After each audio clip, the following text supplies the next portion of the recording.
সম্মানিত ভিউয়ার্স, আসসালামু আলাইকুম। আজকে একটা অত্যন্ত সুন্দর এবং আল কুরআনের সাথে বিভিন্ন আয়াতসমূহ, বৃক্ষ ইত্যাদি নিয়ে একটা পার্ক আছে দুবাইতে, কোরআনিক পার্ক। এই কোরআনিক পার্কে আসছি। আচ্ছা, আপনাদেরকে এই কোরআনিক পার্কের বিষয়বস্তু তুলে ধরবো, আমার সঙ্গেই থাকুন। আল কুরআনের বাণী প্রতিটি ল্যাম্পপোস্টে বাজছে, আর একটি ভাবগাম্ভীর্য পরিবেশ তৈরি হয়েছে এই পার্কের মধ্যে। কোরআন শরীফে যারা জান্নাতবাসী তাদের জন্য জান্নাতের যে বর্ণনা দেওয়া হয়েছে, সেখানে রয়েছে উদ্যান, ফুলে ফলে ভরপুর। এখানে তার প্রতিকৃতি হিসাবে তুলে ধরা হয়েছে বিভিন্ন ধরনের ফুল, ফল, গাছগাছালি।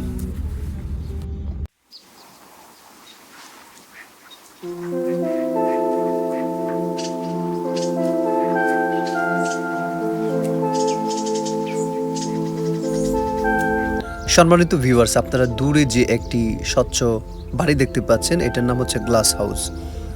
আমরা এখন গ্লাস হাউসের ভেতরে যাব। এখানে আল কোরআনে বর্ণিত 28টি বৃক্ষ এবং উদ্ভিদের এই যে এখানে সংরক্ষণ করা আছে। আমরা একে একে এগুলোর সাথে পরিচয় হব। চলুন দেখে নেওয়া যাক।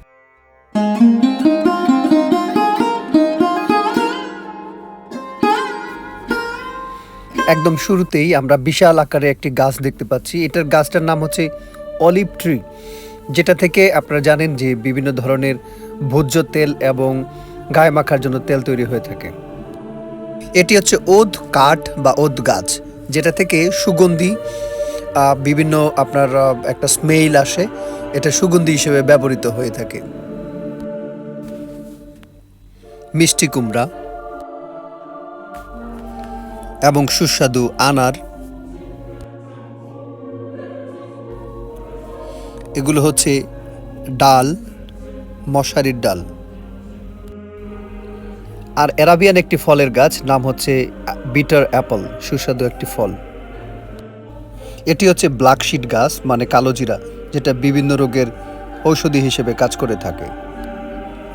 বার্লি, বার্লি মানে হচ্ছে জব গাছ, জব। এখানে এখন সিজন নাই, অনেক জব লাগিয়েছে, কিন্তু এখন পর্যন্ত চারা রোপণ হচ্ছে। এটি দেখতে পাচ্ছেন, এটির নাম হচ্ছে সিসাম। এটা হচ্ছে তিল গাছ, অর্থাৎ এই তিল থেকে কিন্তু তেল উৎপাদন হয় এবং বিভিন্ন মজাদার খাবারের হিসেবে ব্যবহার করা হয়। অনিয়ন, যা ছাড়া আমাদের রান্নার কাজ চলেই না। অনিয়ন অত্যন্ত গুরুত্বপূর্ণ একটি ভেষজ। আর আমরা সুন্দর একটি আঙ্গুরের বাগান দেখতে পাচ্ছি।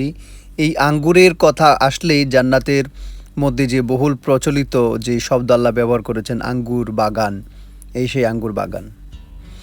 আর ফিগ, এটা ফিগ হচ্ছে ডুমুর, অর্থাৎ এটি আমাদের দেশেও ডুমুর পাওয়া যায়, তবে আরবিতে অর্থাৎ অ্যারাবিয়ান কান্ট্রিতে ডুমুরটা বেশি হয়।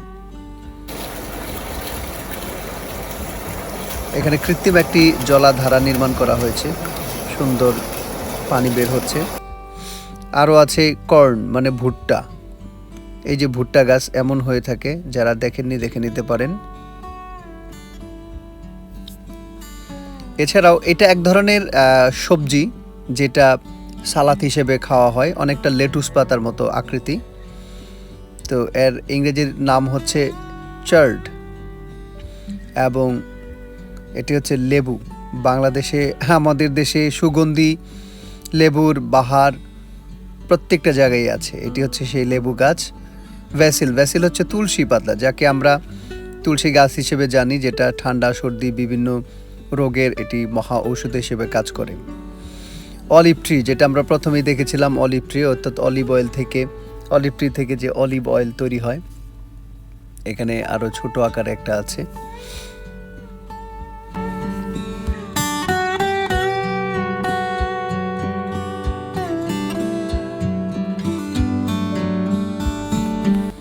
আমি এখন আর উপরে যাচ্ছি, কারণ উপরে সুন্দর একটা এই পুরা দৃশ্যটা দেখার জন্য গ্লাস হাউসের এখানে সিঁড়ি তৈরি করে একটা বড় উপরে জায়গা তৈরি করা হয়েছে, যেখান থেকে ফটো সেশন করায় দর্শনার্থীগণ, এবং পুরা এই ভিউটা এখান থেকে সুন্দরভাবে দেখা যায়।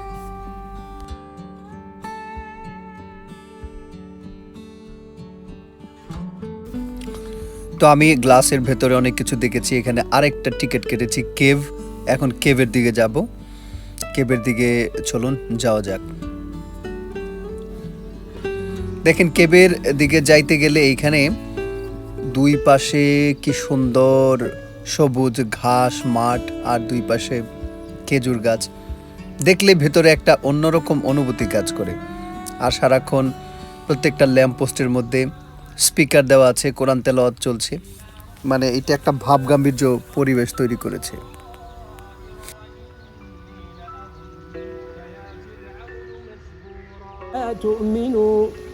إن الذين أوتوا العلم من قبله إذا يتلى عليهم কৃত্রিমভাবে এখানে একটি জলাধারা নির্মাণ করা হয়েছে। আপনারা দেখতে পাচ্ছেন দুই পাশ থেকে এই জলাধারার মধ্যে পানি উপর থেকে গড়িয়ে পড়ছে ঝর্ণাকৃতি হয়ে, আর মাঝখান দিয়ে সরু একটি রোড। রোডের ওই পারেই রয়েছে একটি কেভ, অর্থাৎ পর্বত আকৃতি। এর ভেতরে বিভিন্ন নবী রাসূলদের উল্লেখযোগ্য তাদের যে মুজিজা এবং আল্লাহ তাদেরকে কিভাবে বাঁচিয়েছেন সেটি নিয়ে একটি প্রামাণ্য চিত্র শর্ট দেখানো হয় এই যে এই কেভটার ভেতরে। আমরা এখন এর ভেতরে যাব এবং আপনাদের কাছে তার ভেতরে কি কি আছে সেটা তুলে ধরব।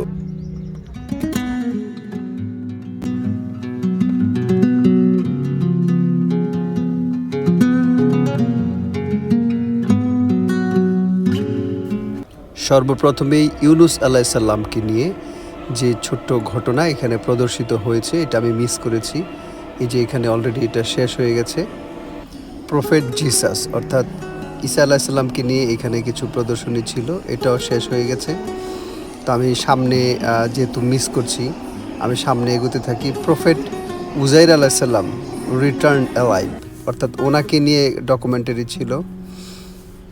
এবং প্রফেট সুলেমান আলাইহিস সালাম ওনাকে নিয়ে এই যে এইটা প্রদর্শনী চলছে। আমি যেহেতু একসাথে দর্শনার্থীদের উদ্দেশ্যে ছাড়া হয়, তো একে একে এর ভিতরে শর্ট করে তাদের জীবনের উল্লেখিত যে মুজিজা বা গুরুত্বপূর্ণ ঘটনাগুলো এখানে প্রদর্শন করা হয়।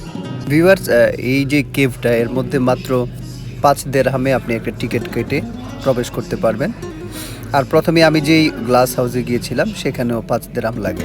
খরচ খুব একটা বেশি নয়, সর্বসাধারণের জন্য 10 দিরহামের মধ্যেই আপনি এই সুন্দর আল কোরআনিক পার্কটি ভ্রমণ করতে পারবেন। সর্বশেষেই এখানে উল্লেখ করা আছে হুজুর পাক সাল্লাল্লাহু আলাইহি সাল্লামের দৃশ্যগুলো। তো আমরা এখন বের হয়ে আসলাম। তো সম্মানিত দর্শক মণ্ডলী, আপনারা দেখলেন আজকে অত্যন্ত সুন্দর একটা জায়গা থেকে আপনাদেরকে ভিডিওটা তুলে ধরছি।